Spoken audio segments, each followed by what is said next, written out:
वसा जनसेवेचा। वडिलांच्या निधनानंतर त्यांची पेन्शन आणि हक्काची थकीत रक्कम मंजूर करण्यासाठी 20,000 रुपयांच्या लाचेची मागणी करणाऱ्या जिल्हा कोषागार कार्यालयातील 3 कर्मचाऱ्यांना लाचलुचपत प्रतिबंधक विभागाने म्हणजेच एसीबीने रंगे हात पकडले।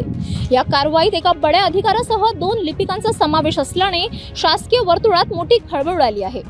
तक्रारदाराचे वडील हे पोलीस दलातून 2022 मध्ये सेवानिवृत्त झाले होते। मे 2025 मध्ये त्यांचे निधन झाले। वडिलांच्या पश्चात त्यांचे पेन्शन लाभ मिळावेत यासाठी तक्रारदाराने ऑक्टोबर 2025 मध्ये जिल्हा कोषागार कार्यालय बुलढाणा येथे अर्ज केला होता। मात्र गेल्या अनेक महिन्यांपासून संबंधित कर्मचारी कागदपत्रांमध्ये त्रुटी काढून फाईल अडवून धरत होते। अखेर 26 फेब्रुवारी रोजी ही फाईल मंजूर करण्यासाठी 20,000 रुपयांच्या लाचेची मागणी करण्यात आली।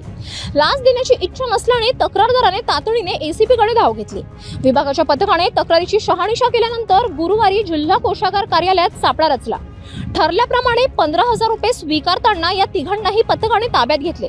अडकलेले अधिकारी व कर्मचारी प्रवीण मेंढे अप्पर कोषागार अधिकारी, विनोद घट्टे लिपिक, जीवन काळे लिपिक या 3ही संशयितांना ताब्यात घेण्यात आले असून त्यांच्यावर भ्रष्टाचार प्रतिबंधक अधिनियम 1988 नुसार बुलढाणा शहर पोलीस स्टेशनमध्ये गुन्हा दाखल करण्याची प्रक्रिया सुरू आहे।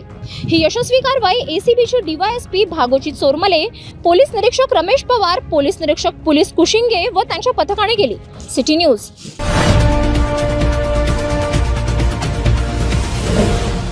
सिटी न्यूज वसा जनसेवेचा।